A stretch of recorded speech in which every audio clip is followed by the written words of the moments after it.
Hello friends, আসসালামু আলাইকুম। বাড়ির আঙিনায় আজকে আমার ছোট্ট এই সবজি বাগানটা আপনাদের দেখাবো। তো আমি এখানে অল্প একটু জায়গার মধ্যে 3-4 রকমের সবজি চাষ করেছি।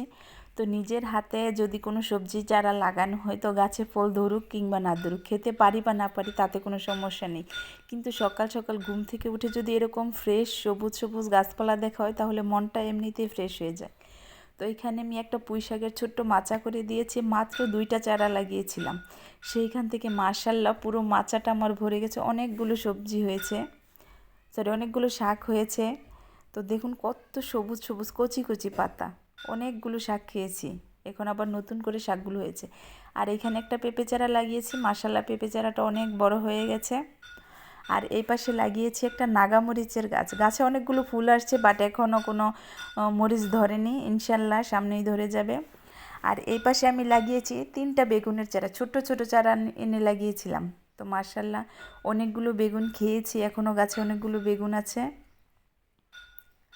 তো চারপাশে আমি বেড়া দিয়ে রেখেছি, কারণ আমার বাড়িতে অনেকগুলো ছোট ছোট মুরগির বাচ্চা ছিল। যখন চারাগুলো লাগিয়েছিলাম তখন গাছের পাতা খেয়ে ফেলতো, এই কারণে চারপাশে আমি বাঁশের ছাটা দিয়ে বেড়া দিয়ে দিয়েছিলাম। এখন মাশাল্লাহ গাছ বড় হয়ে গেছে, এখন আমার মুরগির বাচ্চাগুলোও বড় হয়ে গেছে, এই কারণে আমি সামনের সাইডের বেড়াটা খুলে দিয়েছিলাম। তো দেখুন আমার গাছে কতগুলো বেগুন হয়েছে, মাশাল্লাহ বেগুনগুলো অনেক বড় হয়েছে। আর এক একটা গাছে 7টা-8টা করে বেগুন হয়েছে। দেখুন কত সুন্দর লাগছে আমার সবজি বাগানটা।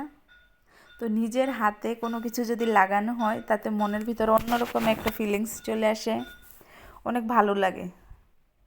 তো আমার রান্নাঘরের সামনেই সবজি বাগানটা করেছি, যখন ইচ্ছে তখনই উঠাতে পারি। দেখুন আমার 3টা চারা থেকে আমি কতগুলো বেগুন উঠিয়েছি।